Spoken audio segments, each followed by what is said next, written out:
এই যে নিচের কলাম দুটো, এই নিচের কলাম দুটো তারাই ফিল আপ করবে যাদের 2002 সালের ভোটার লিস্টে এপিক নাম্বার নাম সহ আছে, তারাই এই নিচের কলাম দুটো ফিল আপ করবে। যাদের 2002 সালের ভোটার লিস্টে সর্বশেষ এসআইআর হয়েছিল 2002 সালে, সেই ভোটার লিস্টে যাদের নাম নেই তারা এই কলামটা লিখবে না, এবং এই কলামটাও তারা লিখবে না। এই যে আত্মীয়ের বিবরণ এখানে যেখানে রয়েছে পূর্ববর্তী কলামে যা লেখা হয়েছে, এখানে পূর্ববর্তী কলাম বলতে এইটা বোঝাচ্ছে। এখানে আপনি আপনার আত্মীয় বলতে বাবা বা যার নাম লিখেছেন তার নামটা এখানে লিখবেন, এবং তার এপিক নাম্বার যদি থেকে থাকে 2002 সালে তবে লিখবেন।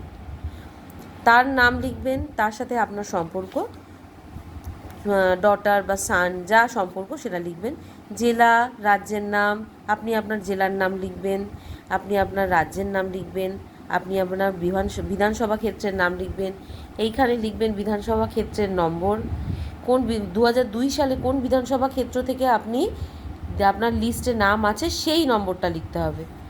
সেই পার্ট নাম্বার যেটা 2002 সালের ভোটার লিস্টে ছিল সেই পার্ট নাম্বারটা এখানে লিখতে হবে, 2002 সালের ভোটার লিস্ট যেখানে ছিল, এবং সেই ক্রমিক সংখ্যাটাই ওই 2002 সালের ভোটার লিস্ট থেকে বার করে লিখতে হবে।